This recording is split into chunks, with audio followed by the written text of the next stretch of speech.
Students next आप full flashed question देखते हैं। डेथ का फुल फ्लैश्ड क्वेश्चन है। इस आप revaluation account, capital account, executors account और बैलेंस शीट बनानी होगी। ABCD पार्टनर्स ने, ABC तीनों पार्टनर्स ने, उन्होंने बैलेंस शीट गिवन है। कैपिटल्स है, रिजर्व्स है, रिजर्व्स नूं आपां डिस्ट्रीब्यूट करांगे पार्टनर्स दे विच। क्रेडिटर्स है, बैंक लोन है, सैलरी आउटस्टैंडिंग है। कैश, डेटर, प्रोविजनस दी है, stock, equipment, building, advertisement, suspense account. Advertisement suspense account भी डिस्ट्रीब्यूट होगी पार्टनर्स दे विच इन the old ratio. C died हो गया on 31 August 2017। As per the date, goodwill is to be valued 2 times of average profit. The profits of last 3 years are falling for the purpose of goodwill. Profits दे रखे 3 सालों के, उस तो आप goodwill निकाल लाँगे। ठीक है, विच लॉस भी है, इसनों आप कैलकुलेट करके देखांगे।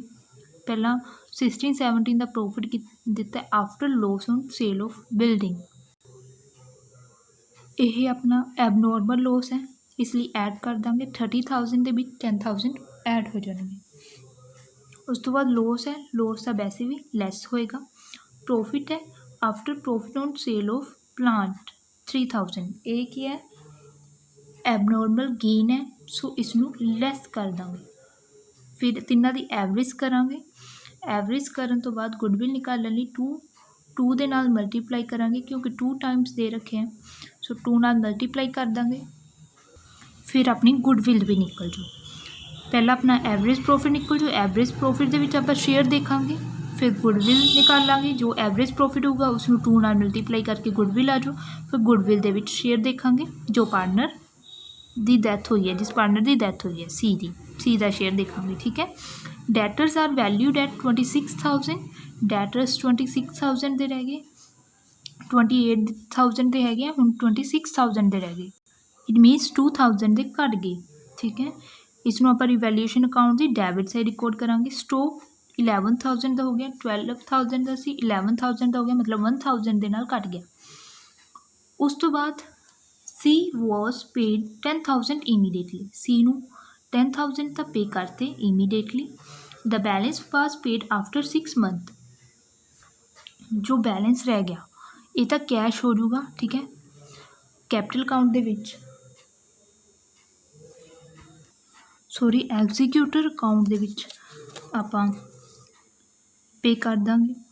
बाकी है जिहड़ा ओह 12% इंटरस्ट लगा के 6 मंथ का इंटरस्ट लग जूगा 12%, उस तो बाद पे कर देंगे।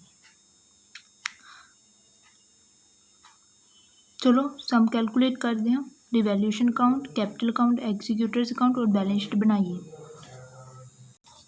जो बैलेंस शीट है और एग्जीक्यूटर्स अकाउंट है वो 6 मंथ का बनूगा। 31 अगस्त 2017 नूं बना रहे हैं बैलेंस शीट। ठीक है, 6 मंथ की बैलेंस शीट बनूगी। रिवैल्यूएशन अकाउंट बनाइए। सोल्यूशन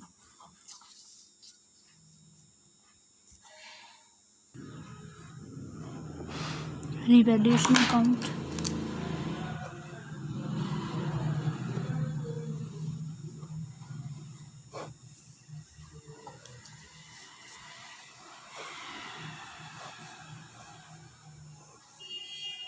रिवैल्यूएशन अकाउंट दे विच अपने कोल सिर्फ 2 चीज़ां ही हैं, दोने घट रही हैं। डेटर्स है 26,000 के हो गए। ठीक है, इट मीनस 2,000 के नाल डिक्रीज़ हो रहे हैं। और स्टॉक है वो 12,000 तो 11,000 का हो गया, मतलब 1,000 नाल डिक्रीज़ हो रहा है। सो लॉस आ गया वाई लॉस ऑन रिवैल्यूएशन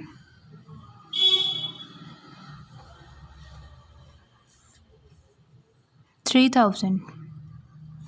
इसनूं डिवाइड कर देंगे A, B, C तीनों पार्टनर्स दे विच।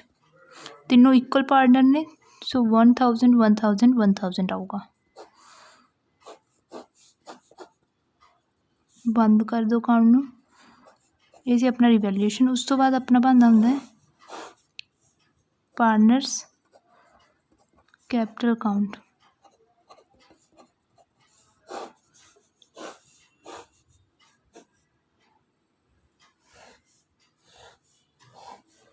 ABC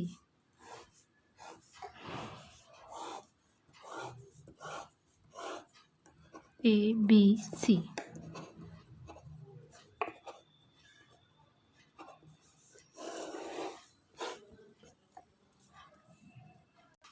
सब तो पहला बैलेंस ब्रोडाउन बाय बैलेंस ब्रोडाउन कितनी कैपिटल है 25,000 30,000 और 15,000 ठीक है कैपिटल होगी। उस तो बाद बैलेंस शीट दे विच रिजर्व्स पए है किन्ने दे है 9,000 दे। सो जो रिजर्व्स होंगे हैं उसनों आपां डिस्ट्रीब्यूट कर देंगे इन दी ओल्ड रेशो कितनी है 3 इक्वल सो 3,000 3,000 3,000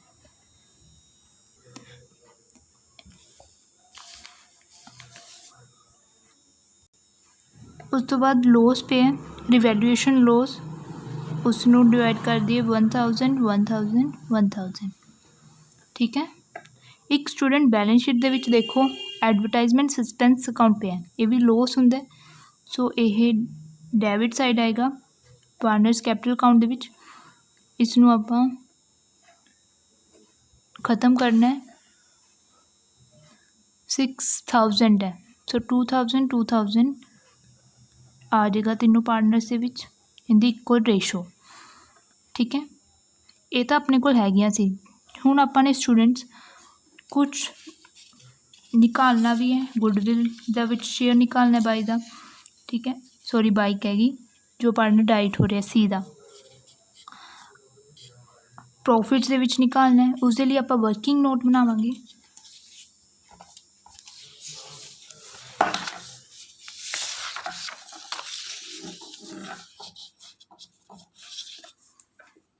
वर्किंग नोट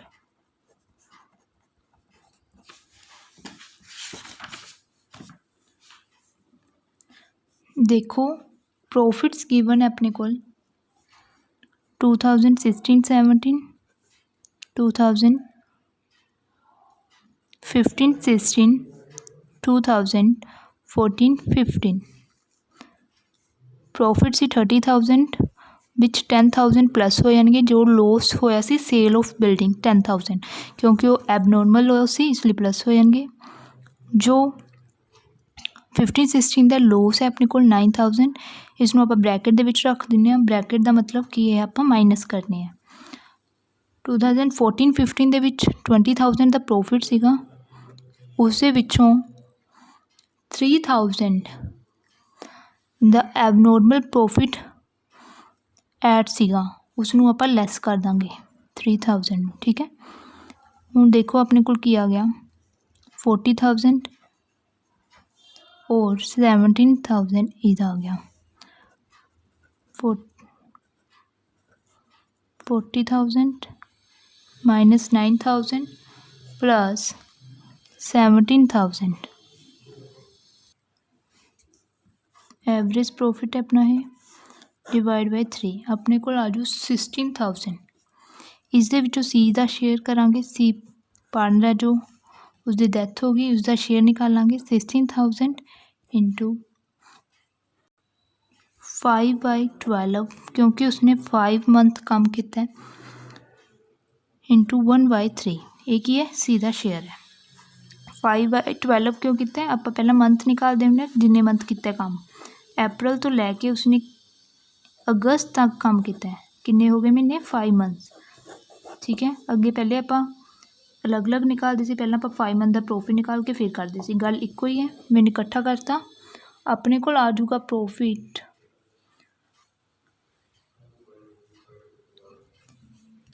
2222 ठीक है।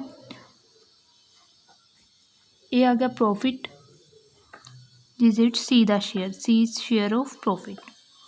उस तो बाद गुडविल निकालांगे गुडविल ਲਈ अपने को एवरेज प्रॉफिट निकाल लिया पिया हैगा ही है एवरेज प्रॉफिट नू मल्टीप्लाई कर देंगे number of year purchases average profit 16,000 है इंटू 2 32,000 आ गया नंबर ऑफ ईयर परचेजेस अपने को 2 गिवन है। सो देखो सी का शेयर कितना होगा, C share in goodwill 32,000 bye 1/3, 10,000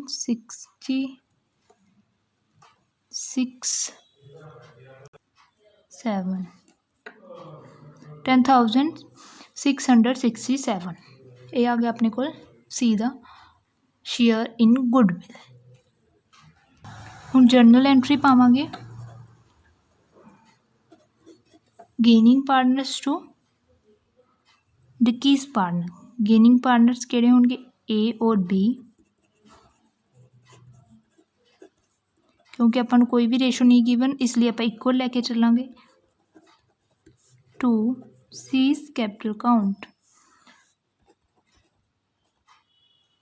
10,667 ਨੂੰ 1:1 ਦੇ ਵਿੱਚ ਗੇਨਿੰਗ ਰੇਸ਼ੋ ਹੈ ਜੋ ਉਸ ਦੇ ਵਿੱਚ ਡਿਸਟ੍ਰੀਬਿਊਟ ਕਰ ਦਾਂਗੇ ਏ ਔਰ ਸੀ ਦੇ ਵਿੱਚ। ਆਪਣੇ ਕੋਲ ਆ ਜੂ 5333 5334 ਠੀਕ ਹੈ। ਇਹ ਤਾਂ ਗੁੱਡਵਿਲ ਦੀ ਐਂਟਰੀ ਪੈ ਗਈ। ਆਪਾਂ ਪ੍ਰੋਫਿਟ ਦੀ ਐਂਟਰੀ ਵੀ ਪਾ ਲਈਏ, profit and loss suspense account to seize capital कितनी आ रही 2222 ठीक है। एक तो आप हुण ये एंट्री है जो कैपिटल अकाउंट दे विच लैके जाने की आऊगा कैपिटल अकाउंट दे विच by profit and loss suspense account, और सैकेंडली आप ये भी ट्रांजैक्शन है वो profit and profit partners capital account दे विच लैके जावांगे। देखो स्टूडेंट्स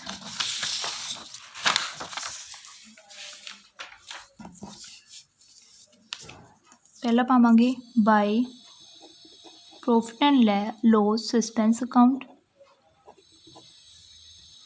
2222 2222 ये आ गया अपना profit and loss suspense account जो आप वर्किंग नोट बनाया सी 1 ठीक है। उस तो बाद गुडविल है जो गुडविल नू ट्रांसफर करो पार्टनर्स कैपिटल अकाउंट दे विच by A's capital by B's capital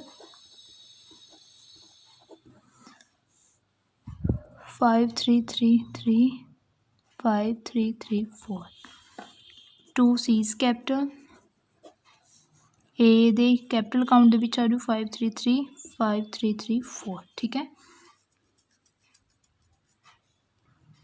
एक बार आप बैलेंस शीट चैक कर लिए, देखिए कोई आइटम रहता नहीं गई।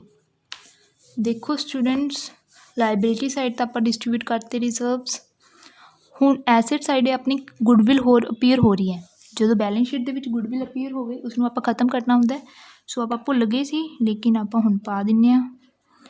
गुडविल नूं खत्म कर दिए 12,000 दी है, इक्वली डिस्ट्रीब्यूट कर देंगे 4,000 4,000 4,000 ठीक है। बैलेंस निकालो, जो सी का होगा उसनूं किस दे विच पाना है, सीज एग्जीक्यूटर। जो सी का एग्जीक्यूटर होगा उसका सी का बैलेंस उस दे विच ट्रांसफर करना है। सो बैलेंस करके आ जाओ अपने को 23,889 ए और बी का आप बैलेंस कैरी डाउन करांगे 15,667 20,667 ठीक है।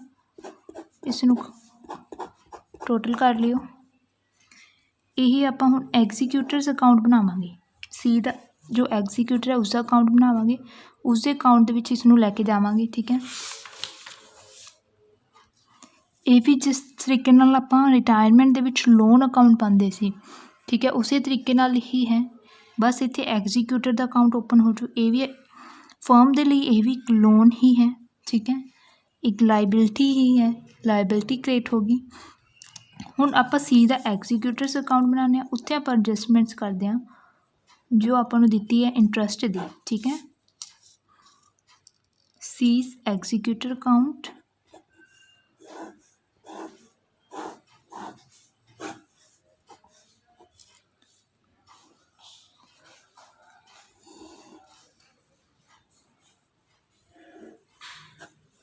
date, particular amount, date, particular amount.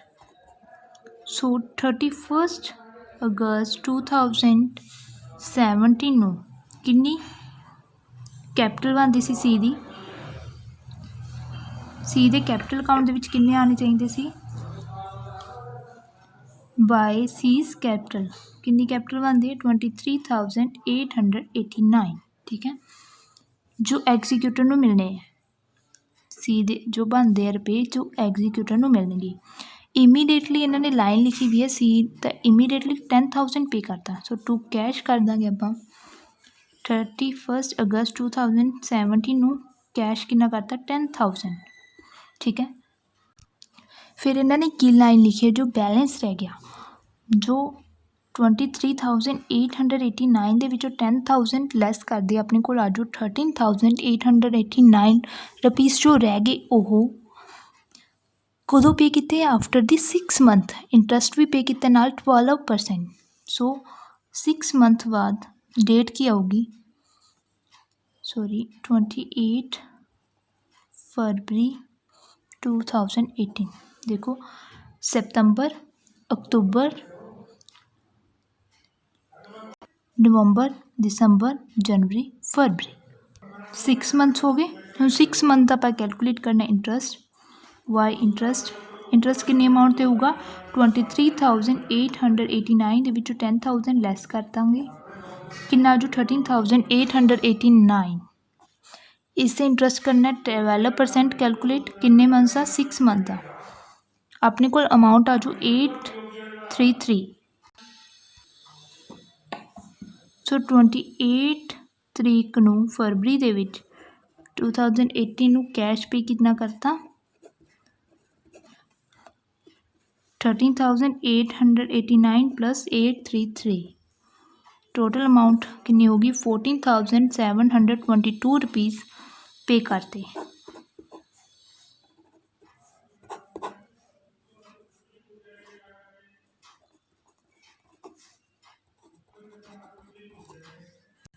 ਹੁਣ बैलेंस शीट बनाने ਆਪਾਂ,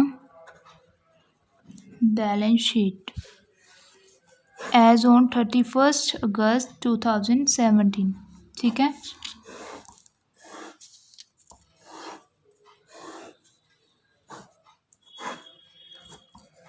देखो पहली आइटम है कैश एट बैंक 17,000 है, 17,000 ਦੇ ਵਿੱਚੋਂ 10,000 पे करता सी, सो ਅਮਾਊਂਟ ਕਿੰਨੀ ਰਹਿ ਗਈ 7,000। ਹੁਣ ਤੁਸੀਂ ਕਹੋਗੇ ਆਪਾਂ 10,000 ਹੀ ਕਿਉਂ ਲਿਖਿਆ, ਆਪਾਂ ਪੇਮੈਂਟ ਤਾਂ ਸਾਰੀ ਕਰਤੀ। ਸਟੂਡੈਂਟਸ ਆਪਾਂ ਬੈਲੈਂਸ ਸ਼ੀਟ ਕਦੋਂ ਬਣਾ ਰਹੇ ਹਾਂ 31 ਅਗਸਤ 2017 ਦੀ, ਜੋ ਬਾਕੀ ਪੇਮੈਂਟ ਹੈ ਮੀਨਸ ਜੋ ਪੇਮੈਂਟ ਆਪਾਂ पे ਕੀਤੀ ਹੈ ਬਾਕੀ ਪੇਮੈਂਟ 13,889 ਪਲੱਸ ਇੰਟਰਸਟ ਜੋ ਬਣਿਆ ਸੀਗਾ 6 ਮਹੀਨਿਆਂ ਦਾ, ਉਹ ਕਦੋਂ ਪੇ ਕੀਤੀ ਹੈ 28 ਫਰਵਰੀ 2018 ਨੂੰ, ਲੇਕਿਨ ਆਪਣੀ ਬੈਲੈਂਸ ਸ਼ੀਟ ਕਦੋਂ ਬਣ ਰਹੀ ਹੈ 31 ਅਗਸਤ 2017। ਸੋ ਆਪਾਂ ਪੇਮੈਂਟ ਸਿਰਫ ਅਗਸਤ ਤੱਕ 31 ਅਗਸਤ 2017 ਤੱਕ ਕਿੰਨੀ ਪੇਮੈਂਟ ਕੀਤੀ ਸੀ 10,000, ਸੋ 10,000 ਹੀ ਲੈਸ ਕਰਾਂਗੇ। ਉਸ ਤੋਂ ਬਾਅਦ ਡੈਟਰਸ ਹੈ, ਡੈਟਰਸ ਆਪਣੇ 26,000 ਦੇ ਹੋ ਗਏ, ਠੀਕ ਹੈ। ਸੋ 26,000 ਇੱਥੇ ਲਿਖਾਂਗੇ। ਸਟੋਕ 11,000 ਦਾ ਹੋ ਗਿਆ। ਇਕਵਿਪਮੈਂਟ ਦੀ ਕੋਈ ਐਡਜਸਟਮੈਂਟ ਨਹੀਂ ਸੀ, ਇਸ ਲਈ 15,000। ਬਿਲਡਿੰਗ भी सेम ही रहेगी 50,000।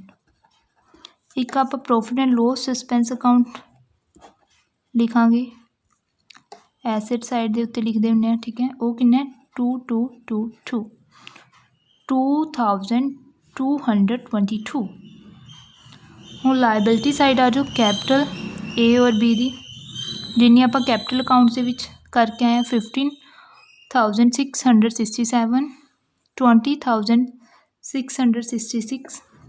एक सीज एग्जीक्यूटर अकाउंट ओपन होया अपना, ठीक है। सीज एग्जीक्यूटर दे विच किन्ना लिखांगे, क्योंकि आप 31 अगस्त 2017 तक अकाउंट्स बना रहे हैं।